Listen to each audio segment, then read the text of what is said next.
QuiaRadio.com, the world's greatest radio. That's radio the way it should be heard. And this is the Clay Morgan Hill Show, and I'm Clay Morgan Hill. What's going on, world? How y'all feeling this evening? So, I have Nandi in the building. Shower. Hey. Nandi. Yes, a local comedian, a female comedian at that. Halfway, whatever you want to call me. Halfway? Because niggas be trying to be funny. Oh, okay. So basically, you got the balls, but no D. Okay. I one of them too, just not the real one. Hey, Shauna. Oh, got the hard plastic on that. Real quick. Hey, thick as rubber. Let's go. You are too funny. When is your next show? My next show, actually, I'm playing in a show for Saturday called Battle of the Sexes, which the lovely Quay should be in attendance as one of my judges. Okay? Yes. That is at Voodoo's, 1270 South High Street. I'm sorry, Voodoo's. And it's $7 before 11, and then it's $10 after, and we got so many people in this Battle of the Sexes. So yeah, it's pretty dope. And whoever wins is gonna play in the next show with me, and they're gonna be co-hosts, and it's gonna be dope. That's okay. all. Yeah. And this is a comedy show, right? It's comedy and music. And poetry, it's everything. Usually like my open mics, if you never heard of my open mics, but it's just a showcase this time. Mm-hmm. But yeah, that's it. And then as far as comedy shows, the 25th, I believe, is the next one. And then there's a Halloween house party on the 26th, and that's gonna be dope. Okay. They gotta DM me for those. But yeah, yeah, look at you. Okay. And you was just opening up for Bruh Man from the 5th floor? I did last week, I think. That was last week. Yeah, sure did. 2 nights in a row. It was fun. It was really fun meeting him. Look at you, girl. Yeah, it was cool. Doing your stuff and stuff. Yeah. Okay. So this actually leads into my second topic, code switching. So since you are a comedian, you probably have opened up for a lot of different celebrities. Have you ever had to code switch? What you mean code switch? Well, okay, let me explain. First off, code switching is basically going between one language to another, one dialect to another. People code switch to be accepted in the world that they live in. It's just how I feel. But code switching, basically, it's going from Ebonics to Princess Diana. That's what code switching is. So you switching like if your dialect, you're Bill switching. To call you and then your friend call you. Right. Okay. Right. You know when you go to Big Mama's house versus when you talking to a college friend, or you talking to your baby dad versus a boyfriend that you're trying to get to know. You talk to everyone differently. Yeah. So everyone technically code switch.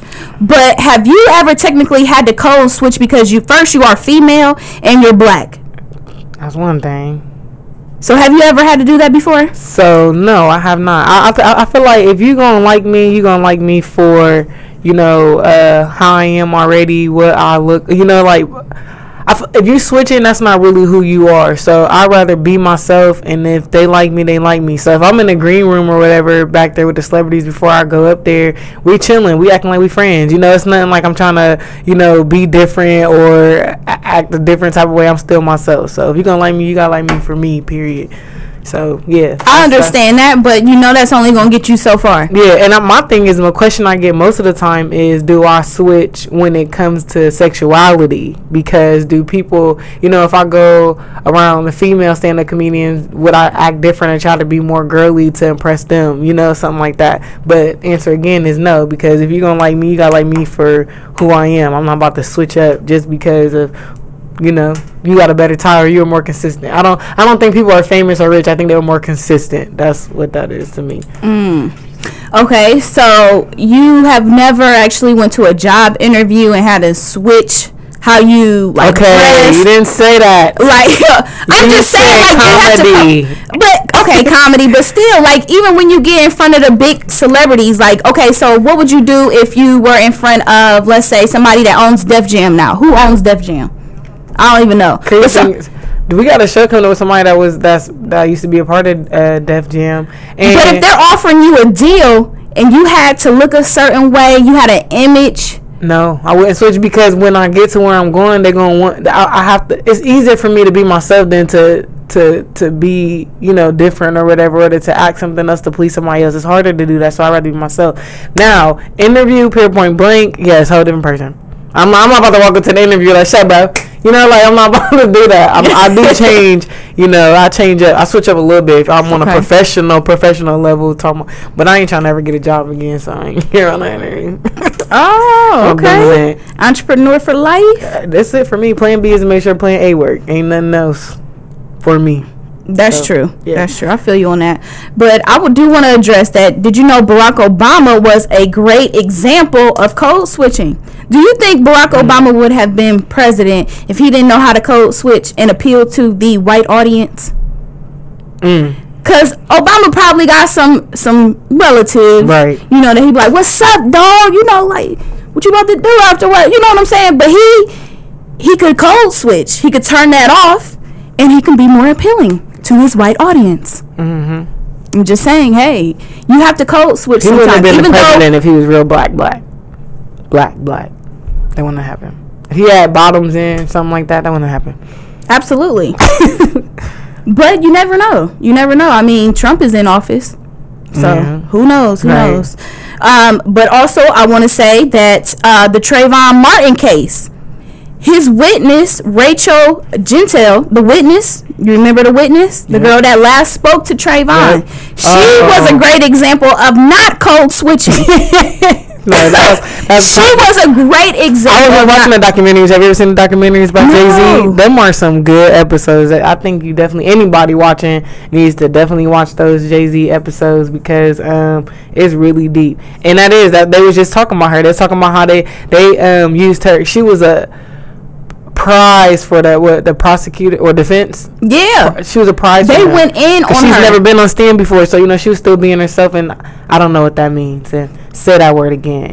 She just being herself. She didn't know how to do nothing else. But that is a good example of how code switching in America could go definitely wrong for you. Right. Seriously, George Zimmerman got basically let go because of her, because of her statement, and their lawyers too, because the prosecutors was horrible. But she was just a horrible witness, though. All their witnesses was horrible. But she was that. She said something about a cracker and what she said. She said that he said that. He said that he called him a cracker and why would you? Why would you? Nobody prepped her before she got on the stand. They did not. They did not. See, this is what happens. This is what happens when you do not code switch correctly, guys. Right. Okay. So again, I want to give out the guidelines to code switching because I feel like people need to know. Okay, so when you are going to a different school, okay, and this is out of the district, this is out of the norm, sometimes you may have to code switch in order if you want to be accepted. Okay, if you want to be accepted and you want to get along with your other peers,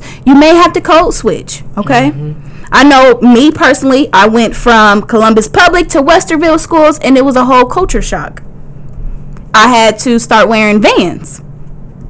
I went from, Jordans to Vans. Yeah. Just stuff like that. Have you ever did anything like that in school?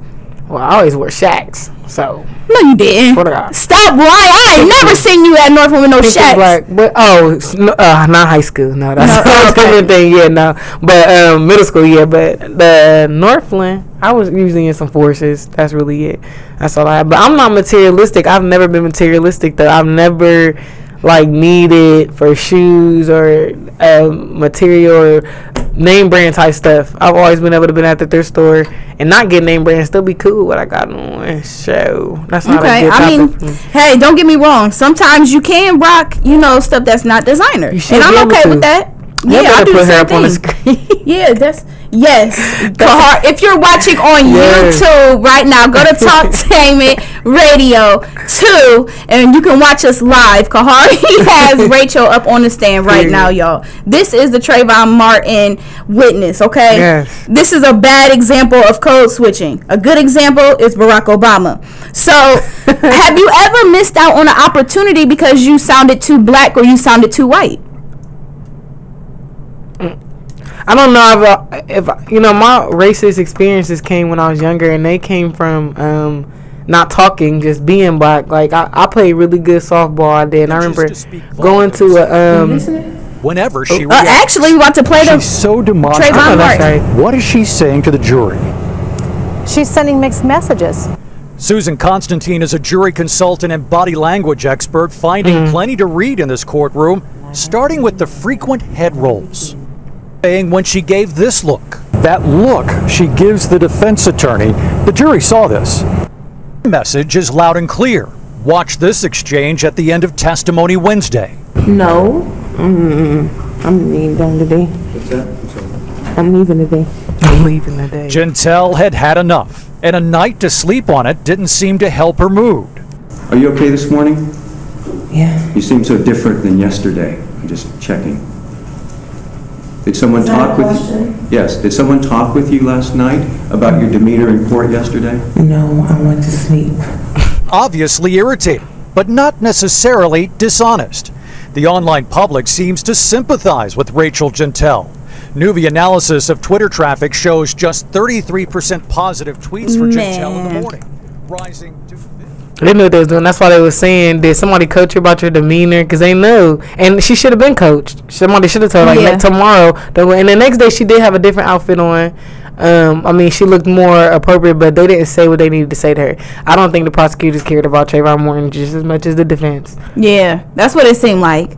But, I mean, it's a prime example of code switching. Mm-hmm. And that has a lot to do with a lot of things that's going on in the world. I feel like, for example, police brutality. Yep. Black people don't know how to code switch. But at the same time, when we see a cop, we instantly get into defense mode. Yeah, I do. Yeah. I mean, hey, I do too. I ain't gonna lie, I get into defense mode. But who's to say? What about the people that died because of that? Mm-hmm. Sandra Bland. Mm-hmm. If she would have effectively code switched, maybe do you think she would have still been living today? I mean, because she went off on that officer. Let's admit, if you watch that video, she went off. She was like, oh, you going to pull me over because I ain't use a blinker? Yeah. I think that everybody who something did happen didn't surrender. That's what happened. You know, that they didn't switch. I don't think, no, because Philandro Castro, he was very, very, very, very appropriate with the police officer. Like, sir, he did code switch. You know, he did. He probably didn't even code switch. He probably was talking because he was a teacher. You know, like he wasn't no hood. He was a teacher, and he probably was talking the way he wanted to. But you know, at the same time, he probably didn't talk to the police officer like he would talk to his boys. So you're right. He probably did too. But he was very.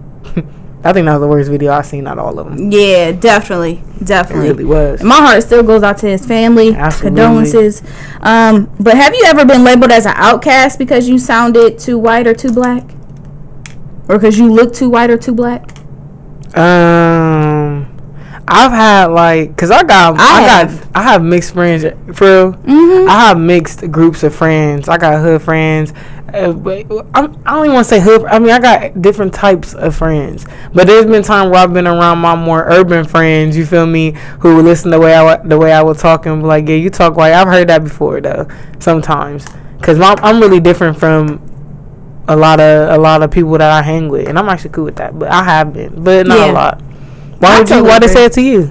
You said. Well, I mean, it happened back when I was younger. Mm-hmm. Being biracial, you don't know if you black or white sometimes, mm-hmm. you know. So you just have to go with whatever floats your boat. And sometimes, you know, I was outcast because I'm not black enough. Right. Then I was outcast because I'm not white enough. So before I knew it, I had to make my own lane, and which I've been writing my lane ever since. I know that's right. Yeah. I mean, nothing is wrong with that at all. That's a message. That is a message right there. Everybody should have their own lane. Period. Point blank. Yeah, and it's okay because, like you said, I have different friends too. There's different people that I have conversations with all the time, but I don't try to wait. You know, get on their wave. I don't want to ride that. I'm in my own lane, and I'm okay with it. Right. And I feel like a lot of people need to embrace themselves. You need what Cat Williams said. Get in tune with your star player. No, for real. For real, that's the realest stuff ever. If you know who you are, that's all that matters. Yep. But at the same time, with the world that we live in, sometimes you do have to code switch. Yeah. You do. Yep. Going to a job, you definitely got to code switch. Absolutely. That's the main thing for me. Yeah. But even when you're around different types of people, like when we're around our urban friends, we can use ebonics and some slang here and there. But if you're in a room full of executives and people that are worth millions, you're going to act a little bit better than... Right. My question is, should you have to? Yeah. You think you should have to? I mean, because what you say sometimes people really take to heart. Yeah. I guess it depends on your. You have to watch what you say. If you coming into a room with a whole bunch of people just in suits and stuff around a big table, I guess you win. But like, even you don't really want to joke around. Yeah, I just started thinking like everything is impossible. Though that's my favorite quote. Everything is impossible till somebody makes it possible. So I feel like anything can happen. Just like Pursuit of Happiness, when Will Smith walked to the office, and that was a true story. He had paint on, he had jeans on, he had all that, but his mouth, the way he worked, his mouthpiece was different. Mm-hmm. Now, if he would have came in there with them clothes and was like, okay, y'all know I messed up, man, it would have been different. He probably wouldn't have got the job. So I feel it. I feel what you're saying. Yeah. And did you even know this existed, like code switching? I mean, I didn't know there was a name for it, but I knew it existed. Yeah, I didn't know it was a name for it either until I actually started doing my homework on it. I'm like, wow, this is really interesting. And it seems like there's a word for everything. Right. Okay. Right. We just got to discover it. Somebody got to make it. Yeah. But code switching, call me up at 877-932-9766. Let me know, have you ever had any experiences where you had a code switch? I remember I posted this question earlier, and a lot of people, well, actually, no, I'll take that back. One person said that they had to do it every day. And I know her because she is a realtor. So I can only imagine what you have to go through as a black female realtor every day. Right. Yeah, you got to switch it up. Right. But it's so hard when you're from the hood. I be wondering what people... Because I look at Cardi B and I'll be like, what did she do? What did she? Right, she never code switched. So how is this going on? But you want to know why? I feel like it's because, that's the way she's in the right field for it. She gets to express herself. She made it off of being herself. That's why she's able to do that anywhere. Now I feel like if they had made her switch that up and she had to do that for a long time and she couldn't be herself, then I don't even think she would be as famous as she is, because she knows how to be her so well. But she had to switch a little bit because she got her teeth fixed. So she had to switch a little bit, but it wasn't a lot. You right. Cause that's just like, if you really was in tune with your key player, you would have left those. Yeah. You would have left, the Edward Scissorhands teeth. You would have just left those. But that's health too, health wise. I think that's that needed to be done. I'm just saying, health wise, you sure want to take care of your teeth. True, that's true. But maybe she was born with those. Okay. Those are her adult teeth, maybe. No, I think these are her adult teeth. They are. I still got a baby tooth, so I can't even. I still got one baby tooth. Your big grown self got a baby tooth. Because I had a tooth that was like up here. Like, instead of it coming down, it was like up here. So they had to cut all of it open and jacket. It's so much. So the baby tooth's still there. Yeah, okay. So yeah, it was a lot. But anyway, I'm talking about baby teeth. Forget the baby teeth. But yeah, I think that Cardi B would have did that regardless of, I don't know how, maybe it was the comments. I really got it. But when you got money, like, why not? Why not fix the teeth? Why not? J. Cole did. Are they worse than Cardi B's? I don't know. They were probably the same. I mean, a crooked tooth is a crooked tooth. It is. Regardless if it's at the bottom or the top. You know what? You're right. Period. So, that is code. She changed. She changed. She did. That's code. She had them comments everybody talking about. So now you're going to look at all these celebrities and different people, like, doing the little code switching. Like, oh, I picked that. Like, right. I am. Because that's what I do. I'm like, thinking I know what it is. Oh, you code switching. They ain't gonna know. I'm like, never mind. Right. You code switching. Code switching. Cardi better put that in his book for next time. Code switching, y'all. So I just want to know, have you ever code switched to appease someone that you're talking to? What about even at work?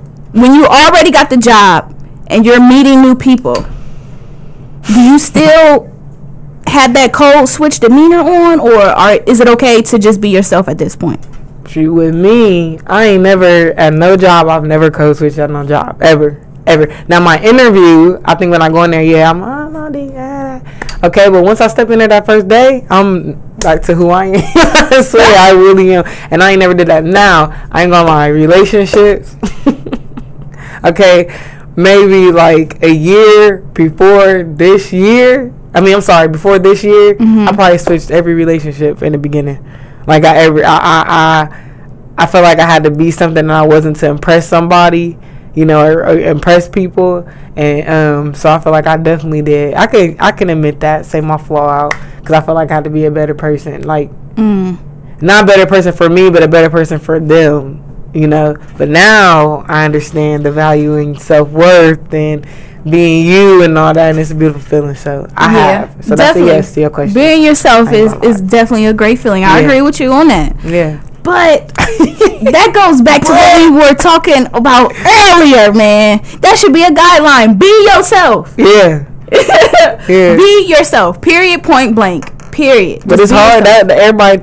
Well, I'm getting to the point where I know it's not, but most the world think it is hard to, because you have to fit into a certain type of social norm to fit in. You're never taught when you're younger to, you know, be yourself. You know, you're always influenced by your parents or people or teachers, politics and preachers and all that. You're influenced, so you're not able to be yourself. That's why by the time you're like 20, it's hard to just like figure out who you are and love yourself, because you're never taught that. Nobody's taught self-love. You're taught what everybody think you should do, your friends and everybody. You're influenced by so much stuff. So I know why, you know, it's hard to be yourself, because the world teaches you at a young age that you can't be yourself. You have to be doctor, lawyer, police officer, stuff like that. Nobody says, oh my God, you love socks, you can start your own sock business. Nobody will tell you that. Right. But you can. You can be rich off of it. You can be the richest person in the world off your socks. Very true. So, You could. But I don't think anybody wants their child to really be a sock owner. Like, come on now. They don't want their kids to be strippers and all that, but that's true. Ooh, you gotta. Ooh, I'm just saying, you gotta do what you gotta support your kid. Whatever that, we all different. We love weird stuff. If everybody was their stuff, there would be more creativity in the world, because you open up your mind to what you like and then have the balls to put it out there. But you're so afraid to put it out there because you think, oh my God, what are they gonna think? Why? But it's okay. They can think whatever they want to. Because at the end of the day, they don't pay your bills. Okay. They're not effing you. Okay. They're not feeding you. Okay. Financial stability. Nope. Not giving you any of that. Nope. Hey, so it's okay. It doesn't matter. Look out for yourself. Yes. That is what I'm starting to realize in life. Start to look out for yourself. Okay? Be your best friend. Yep. Stop always doubting yourself. Yep. And if you got a code switch here and there to get where you want to be in life, hey, maybe you got to do it. Okay? It's okay, though. Right. If you got a code switch to get that raise, do what you got to do. Right. Okay? But you know what? You shouldn't be code switching to nothing, to no job, to satisfy nobody else's dream. No. You should be being within yourself. But the world that we live in, you know that's not possible. I can't go up to my manager and be like, what's up, dog? I'm saying, you don't want your job. You're right. You got a code switch in some capacity. But there has to be a little something. You're right.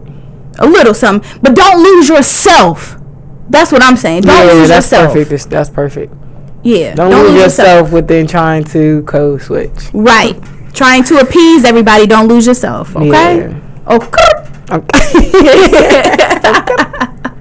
Seriously though. I mean, because the world, like you said earlier, the world that we live in, we can lose ourselves so easily. Like, it's crazy. We really can lose ourselves so easily. And it's just wild. Because we're programmed to be conditioned to all of this, being a doctor. And that's why when we do get older, we don't even know what makes ourselves happy anymore. Thank you. That's what I'm trying to, that's my message. That's why I ask myself every day, like, what makes me happy? What about Quay? Like, what can I do to make myself feel better? What do you do? Well, I pamper myself. That's what I do. I like to get back rubs. Like, write stuff down? Yeah, I like to write too. I like to be creative. I like to do my shows and stuff like that. I like to look for content, just stuff like that's what I like to do. Right. But I'm slowly figuring all of this out. It takes time. Yeah, it does. It took me like 4 years to get to where I think now, because I had to learn the power of the mind. Drake said that. Power of the mind is not a joke, and it's really not, because you can do so much damage to your mind and your thoughts and not understand that it's only you. Yeah. You be thinking like, my days where this happened in my life and all that, but if you can really reverse it and be like, everything gonna be okay, I'm gonna be good. It's like you have to learn affirmations for yourself that work with you. Every morning you should be saying affirmations to retrain your mind, just like working out and having to keep on doing it consistently. Your brain and your mind is just like the same thing. All right, well, unfortunately I do have to go. So talktainmentradio.com, the world's greatest radio. That's radio the way it should be heard. And this is your girl Quia Morgan Hill. go. And before I go, motivation of the day: a good laugh and a long sleep are the best cures in the doctor's book. I will see y'all in 2 weeks. Love you. Mwah!